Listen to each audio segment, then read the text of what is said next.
G'day there guys, Marky here, and welcome back to another episode of r/relationship advice. With that said, I want you to sit back, relax, chuck a prawn to the barbie, and let's get right into it. Posted by a throwaway account titled, "My fiancée, 27 female, is threatening to call off the wedding if I, male 26, don't let her parents move in with us after the wedding."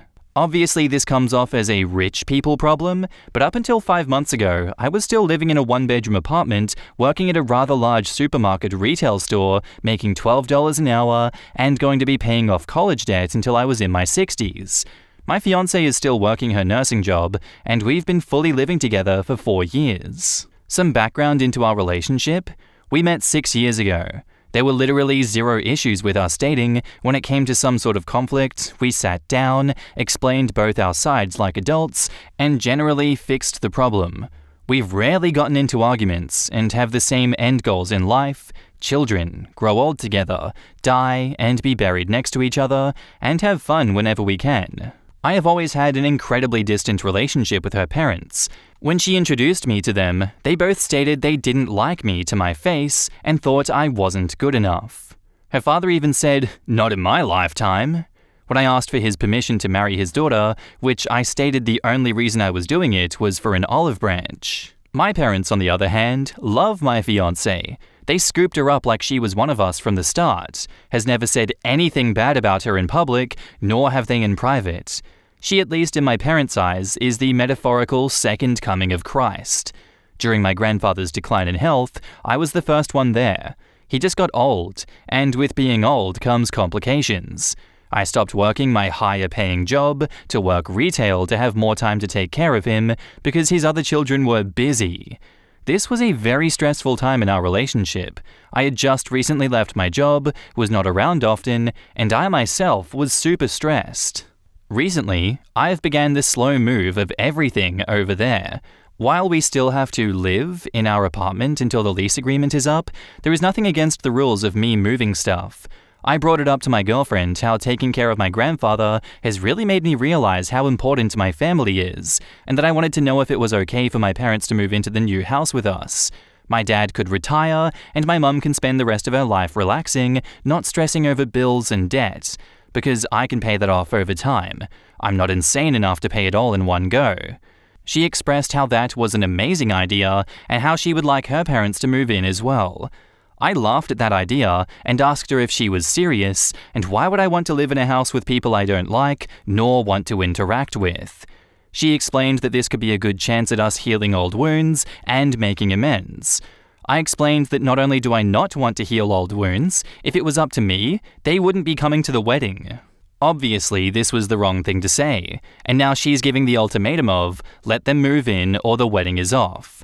And while I can understand her side, I seriously do not want to interact with them in any capacity. They have tried numerous times to get her back with exes, lie about me, and even spread a rumor about me being unfaithful until I pulled up real evidence of me being nowhere near where they said that I was, thanks to Google location.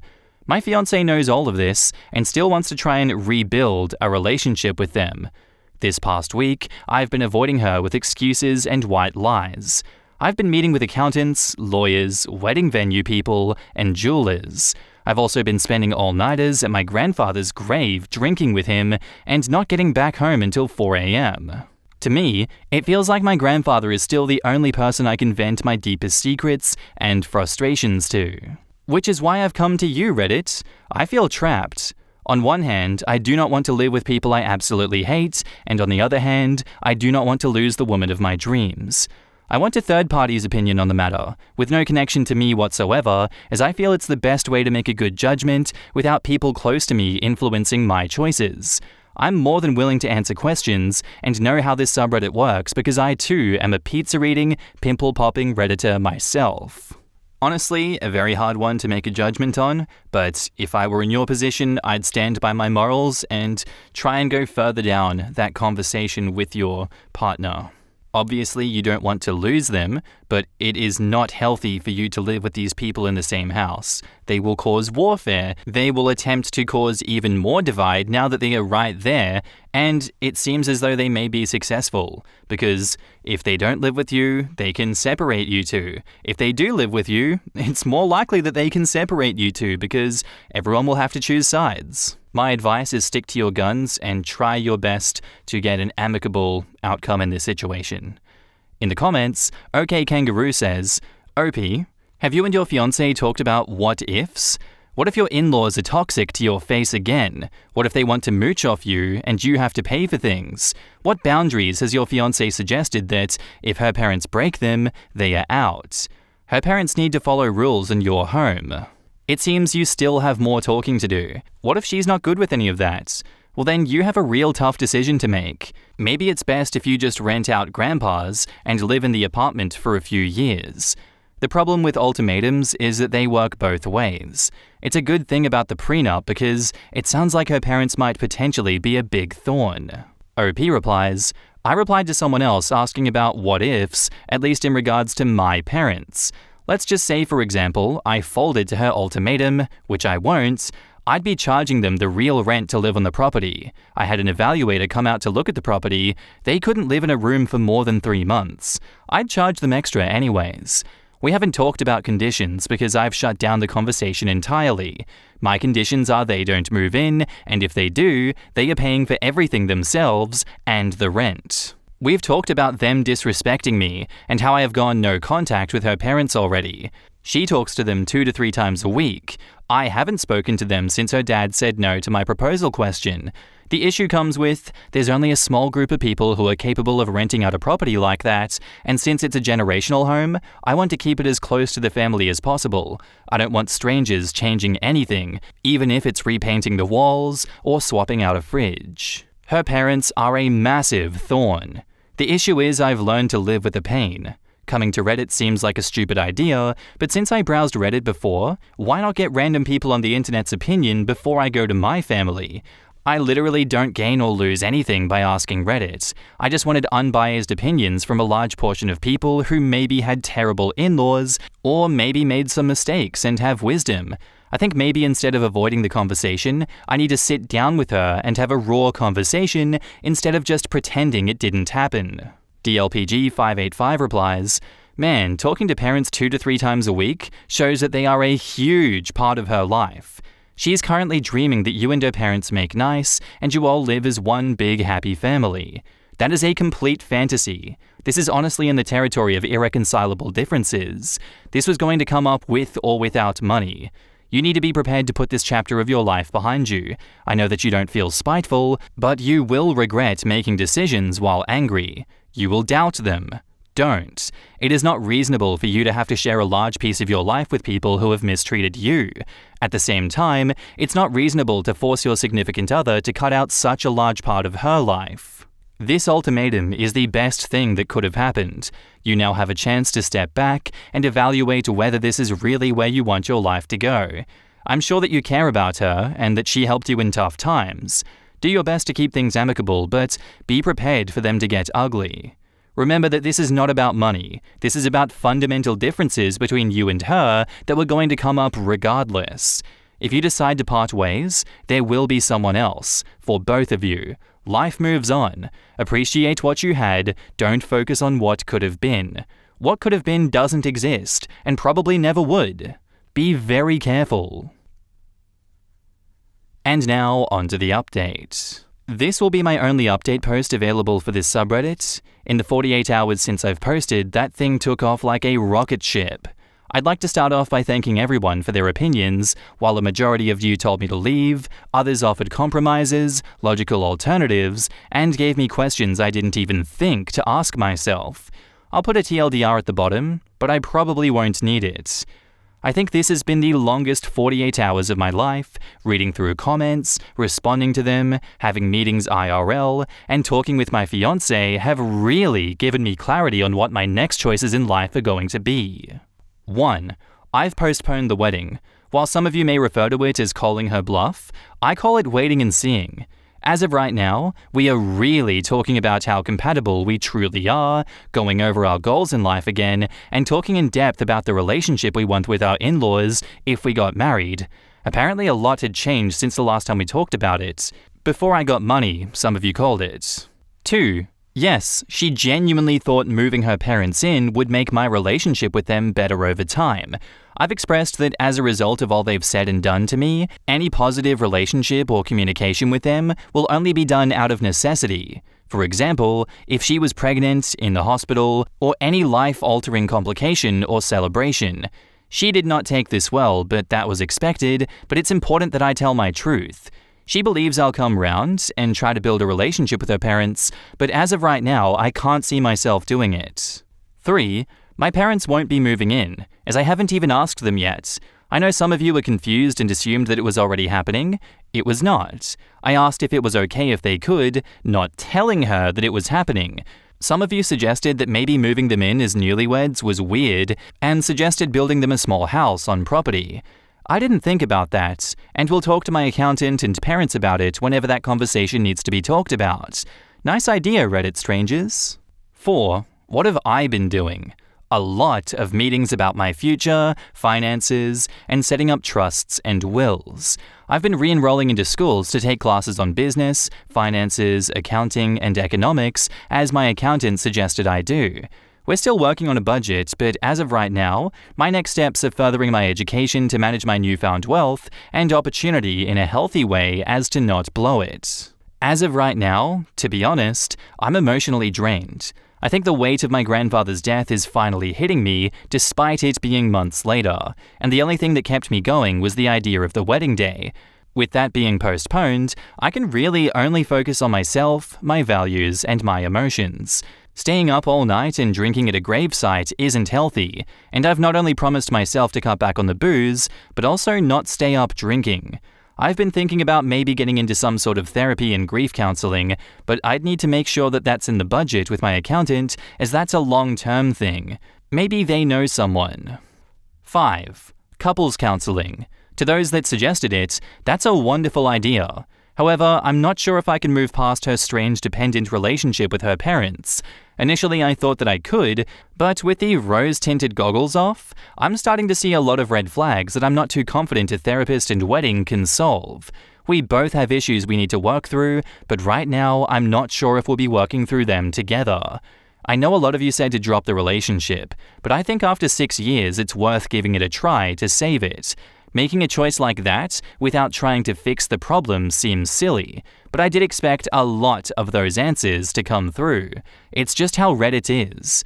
Just know that I know my worth, I know my values, and I'm not backing down.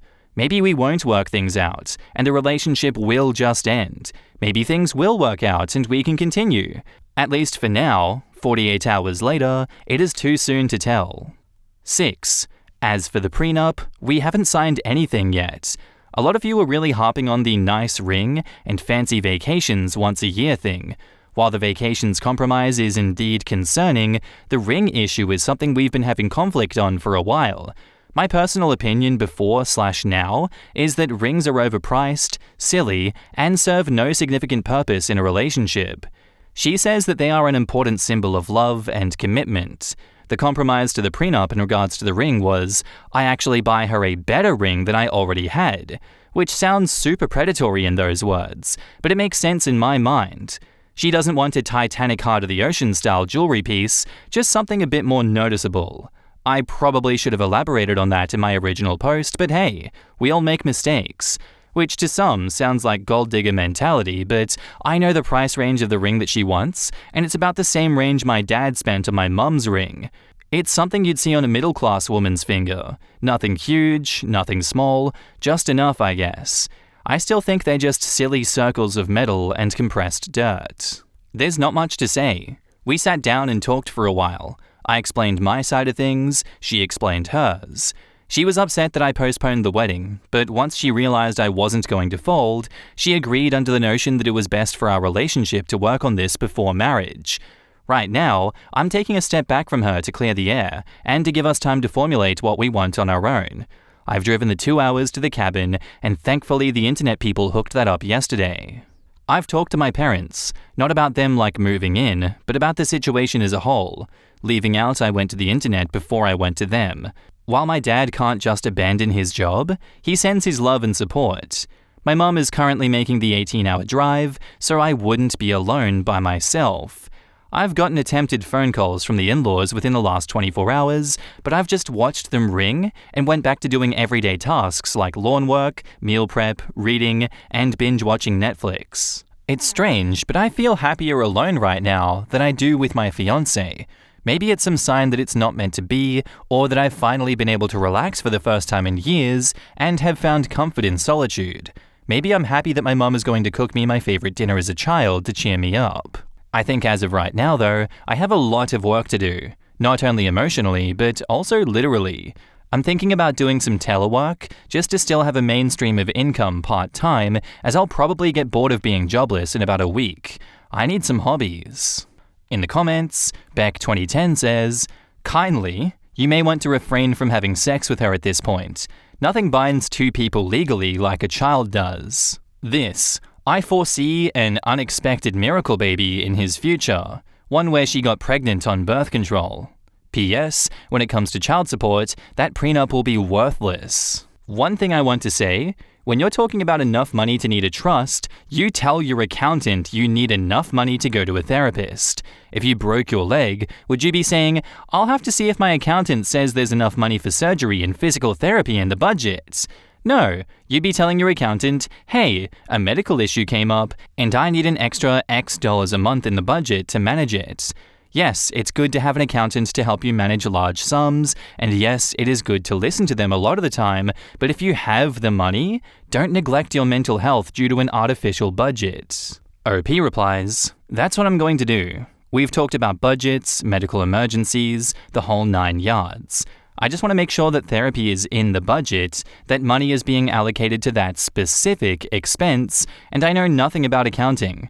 I want to make sure that I'm doing this the right way, because I want to make sure my kids, whenever I have kids, are set up.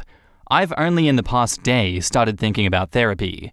My accountant has no idea that I want to start something like that, and therapy is expensive. So of course I need to ask my accountant to expand the budget for therapy costs around how much I should spend, and if they know any resources or individuals who are good at being therapists. Dude, good luck, but I think that you'd be a lot happier breaking up with her. You barely know each other. 6 months isn't enough time. Her parents don't like you and don't want you married. Make sure you're wrapping it up and she's not poking holes in the condoms, because she sounds like someone who would baby trap you." OP replies, "That's such a strange idea, and apparently a rather popular comment. We haven't done the deed in some time, and with all these comments coming up about a possible baby trap, I'll probably stay away from that until we figure ourselves out." And you know what? I'm with everyone else on that one, OP. I do actually think you guys should break up at this point. Those parents are ruthless, they are not going to stop, and it seems as though she's not going to cut contact with them because they are such a huge part of her life. I can see why you still want to fix things with her and why you think it's possible, but from an outside perspective, I don't think it's worth it. And yeah, I'm getting an instinctual feeling of this, that she probably will try to baby trap you. Who knows why, but people just do that. Anyway, I'd love to know what you guys think of this one down in the comments below. Let me know.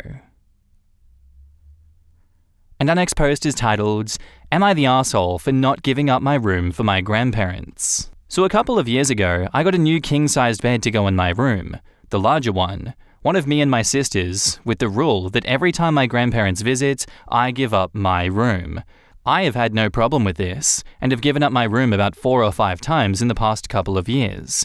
For context, my grandmother snores very loud, and my grandfather usually takes guest room upstairs, so it would really just be my grandma sleeping in my bed alone. This year, my grandparents are visiting for my birthday. It is my 17th birthday, and I thought with my sister moving out, they would take her room. Apparently not, as last night, my parents asked me to give up my room. I told them that I wanted my own room for my birthday, and they said that they will move my sister's bed into my room so that I could have my own room. I complained again, saying that I want my own bed in my own room for my birthday. They got mad at me and called me disrespectful, and that I wasn't obliging to the rules of getting the king-size bed. Am I the asshole? Edit: it isn't a new bed. It is my parents' old bed as they got a new one. I'm not a very outgoing person and I like having my own space to calm myself down and have some time alone. All of my personal belongings are in my room and I like having them all close by, but when my grandparents visit, I can't go into my room. Sister's bed is a queen size and still very comfortable. I do not want to inconvenience my parents to have to take both beds apart and move them. Now in retirement, my grandparents visit once every 2 months for at least a week at a time, which can be a hassle. OP has offered the following explanation for why they think they might be the asshole. I think I'm the asshole because I'm not obliging to the rules that my parents gave me when I got my king-size bed. I yelled at them and told them that I'm not giving up my room. I'm just gonna say it, I do think you're an asshole for that because there were no stipulations and no further agreements that you guys came to that, hey, when I have a birthday, I get to stay in my own room. You didn't think of that at the time, albeit that was a long time ago. But the point stands, you've set a precedent and now you're trying to break it out of nowhere. Of course, that's going to cause some tension, but nowhere in your agreement did you say birthdays are an exception. Obviously, I'm not part of your family, I don't know what the dynamics are like, I don't know what your grandparents are like, but from the outside looking in, it just seems like you're causing drama for no good reason. So I'm gonna say that you're the asshole for this one. In the comments, Righteous Vengeance says, everyone sucks here. On the one hand, you did agree to this, and there was no provision in your verbal contract unless it's your birthday. On the other hand, your grandparents should be willing to take your sister's room, rather than kick someone out of their own bed. Technically, the deal was the room. Perfect story for malicious compliance. Grab some tools, put the good king bed in sister's room, and leave a nice empty room that they can all have together themselves. Info: why is it so important that they sleep in your room and in your bed? OP replies, I have the biggest room in the house, other than my parents, and I have the biggest bed, king size, with a memory foam mattress. My room is where they feel is the most comfortable for sleeping. Well, okay. In that case, no assholes here. You're allowed to have an opinion, and they're allowed to have an opinion too. However, I would just give up my bed since it's the nice thing to do, especially if it happens very rarely. Not the asshole. You agreed when there wasn't an empty room for them to use. In that context, them using yours makes sense. There is now an empty room. If the purpose of the agreement was to give the grandparents a bed, it is no longer necessary and should have been revisited. Now they're just kicking you out because they can. Also, if there is no need, the invasion of privacy of sleeping in someone else's actual bed or bedroom would creep me the F out. Parents should make sister's room a guest room so that this isn't an issue in the future. And that's where I'm going to end today's episode, guys. I do hope you enjoyed. If you did, let me know what you thought of it down in the comments below, and I'll see you in the next one. Bye.